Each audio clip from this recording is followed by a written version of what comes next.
Jawa, abad ke-14.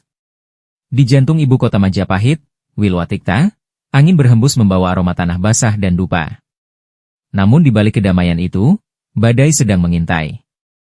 Kerajaan yang baru seumur jagung ini diguncang oleh pemberontakan Rakuti. Disinilah, seorang pemuda dengan tatapan setajam elang muncul dari barisan pasukan elit Bayangkara. Namanya adalah Gajah Mada. Gajah Mada bukan lahir dari darah bangsawan, melainkan dari kedisiplinan dan keberanian yang ditempa di medan laga. Saat Raja Jayanegara harus melarikan diri dari istana yang terkepung, Gajah Madalah yang berdiri di barisan paling depan. Ia memimpin pelarian sang raja ke desa Badander di tengah kegelapan malam, memastikan keselamatan nyawa junjungannya dengan strategi yang tak terbaca oleh musuh. Di bawah naungan pohon beringin besar dan cahaya rembulan, Gajah Mada merenung. Ia melihat betapa rapuhnya sebuah kerajaan jika hanya dipenuhi oleh intrik internal. Baginya, Majapahit bukan sekadar kota, melainkan janji masa depan. Keberhasilannya memadamkan pemberontakan Rakuti dan mengembalikan raja ke tahta hanyalah langkah awal. Di hatinya, telah tumbuh sebuah benih visi yang jauh lebih besar dari sekadar mengamankan ibu kota. Ia memimpikan sebuah kesatuan yang belum pernah dibayangkan oleh siapapun sebelumnya. Tahun 1336. Aula besar Majapahit dipenuhi oleh para menteri dan bangsawan. Di atas tahta, duduk Ratu Tribuana Tunggadewi yang agung. Hari itu, Gajah Mada diangkat menjadi Mahapatih, posisi tertinggi setelah penguasa. Namun, alih-alih merayakan jabatan barunya dengan pesta pora, Gajah Mada melangkah ke tengah ruangan dengan keteguhan yang membuat seluruh hadirin terdiam. Ia tidak mengangkat piala emas, melainkan mengangkat tangannya ke langit. Dengan suara menggelegar yang mengguncang pilar-pilar istana, ia mengikrarkan sebuah sumpah yang akan dicatat dalam sejarah selamanya. Sumpah Palapa. Aku tidak akan memakan palapa, kenikmatan duniawi, sebelum aku menyatukan Nusantara di bawah panji Majapahit, tegasnya. Sumpah itu bukan sekadar kata-kata. Itu adalah pernyataan perang terhadap keterpecahan. Ruangan itu seketika riuh. Ada yang mencibir, ada yang meragukan, namun Gajah Mada tetap berdiri tegak bagaikan gunung karang. Ia menyebutkan satu persatu wilayah yang harus dipersatukan. Gurun, Seram, Tanjung Pura, Haru, Pahang, hingga Tumasik. Baginya, Nusantara adalah satu tubuh yang tercerai-berai, dan ia adalah tangan yang akan menjahitnya kembali. Di bawah tatapan tajam sang ratu, sejarah baru dimulai. Sebuah misi penyatuan yang akan membawa Majapahit menuju puncak keemasannya, namun juga menuntut pengorbanan yang tak terbayangkan. Gajah Mada tidak membuang waktu. Setelah sumpahnya diikrarkan, bendera Majapahit, gula kelapa, mulai dikibarkan di tiang-tiang kapal perang raksasa, Jong Majapahit. Angkatan laut yang tangguh mulai bergerak, membelah ombak Samudra Hindia hingga Laut Cina Selatan. Misi Gajah Mada bukan hanya tentang penaklukan militer, melainkan jalinan diplomasi dan perdagangan yang cerdik. Satu persatu wilayah tunduk pada kebesaran Majapahit. Dari Gurun, Seram, hingga Tanjung Pura di Kalimantan, nama Gajah Mada menyebarkan ketakutan sekaligus kekaguman. Di setiap tanah yang disinggahi, ia tidak menghancurkan kebudayaan lokal, melainkan menawarkannya untuk bergabung dalam satu payung besar kemakmuran Wilwatikta. Namun, penaklukan ini tidak selalu mulus.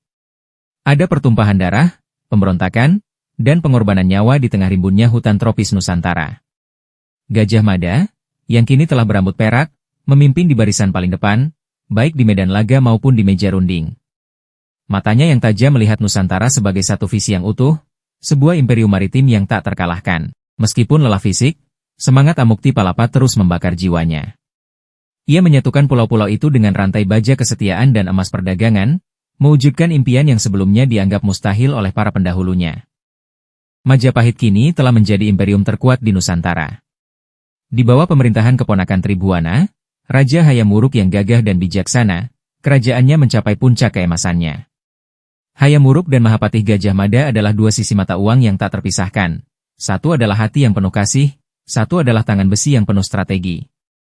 Di tangan mereka, Wilwatikta bukan lagi sekadar kota batu bata merah, melainkan pusat peradaban dunia maritim.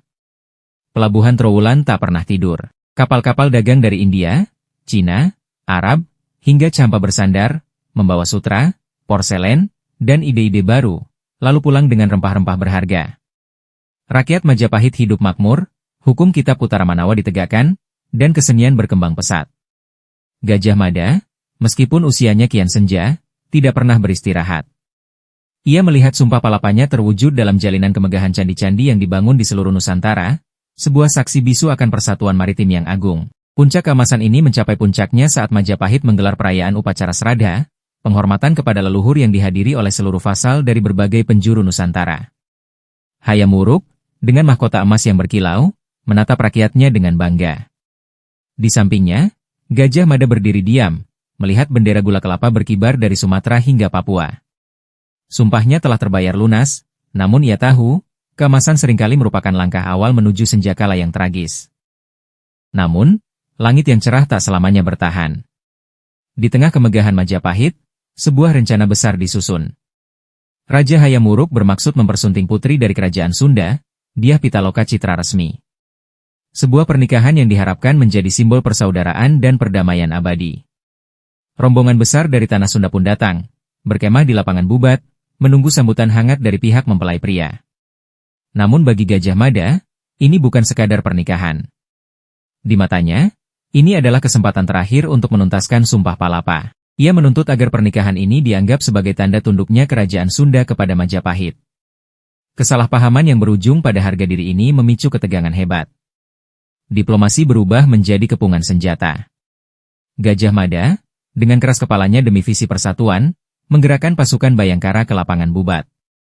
Langit Bubat yang biru seketika berubah menjadi kelabu oleh debu pertempuran. Pasukan Sunda yang kalah jumlah memilih bertarung hingga tetes darah terakhir demi kehormatan, ketimbang menyerah sebagai vasal. Tragedi memilukan pun terjadi. Dyah Pitaloka, melihat ayahanda dan seluruh pasukannya gugur, memilih mengakhiri hidupnya sendiri di medan laga. Pernikahan yang seharusnya menjadi pesta pora berubah menjadi lautan darah. Di detik itu, hubungan antara Hayam Wuruk dan Gajah Mada retak untuk selamanya.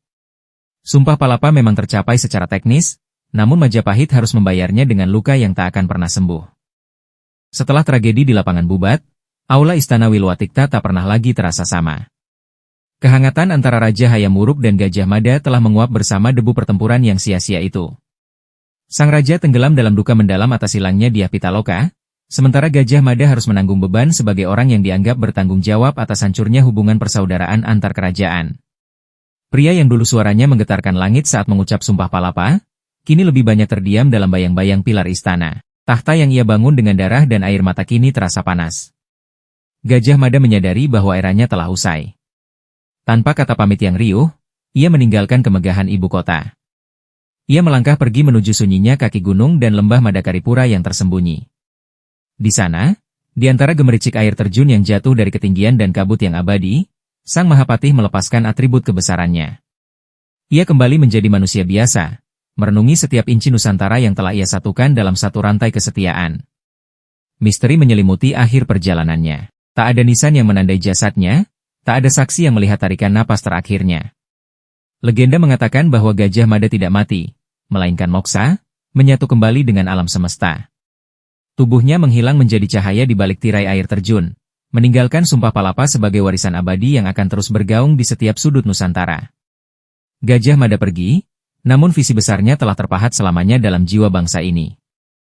Sepeninggal Gajah Mada dan Hayam Wuruk, langit di atas Wilwatikta tak lagi memancarkan cahaya yang sama. Majapahit, sang surya Nusantara, perlahan mulai memasuki masa senjakalanya. Tanpa tangan besi Sang Mahapatih dan kebijaksanaan Sang Raja, persatuan yang dulu diikat kuat oleh Sumpah Palapa mulai merenggang. Perebutan kekuasaan internal, yang dikenal sebagai Perang Paregreg, menjadi api dalam sekam yang membakar habis kejayaan dari dalam. Satu persatu wilayah di seberang lautan mulai melepaskan diri. Kapal-kapal jong yang dulu merajai samudera kini lebih sering terlihat bersandar lesu di pelabuhan yang mulai sepi. Kota Trowulan yang megah, dengan tembok merah dan kanal-kanalnya yang indah, perlahan tertutup oleh rimbunnya hutan dan debu waktu. Tahun 1478 menandai berakhirnya sebuah era. Sirna ilang kertaning bumi, segala kejayaan itu hilang dan kembali ke tanah. Majapahit runtuh, namun ia tidak benar-benar mati. Ribuan tahun kemudian, roh dari Sumpah Palapa bangkit kembali dalam jiwa-jiwa baru yang merindukan persatuan. Warna merah dan putih dari bendera gula kelapa kini berkibar kembali di bawah nama Indonesia. Gajah Mada mungkin telah lama moksa, namun visinya tentang Nusantara yang bersatu tetap menjadi kompas bagi bangsa ini.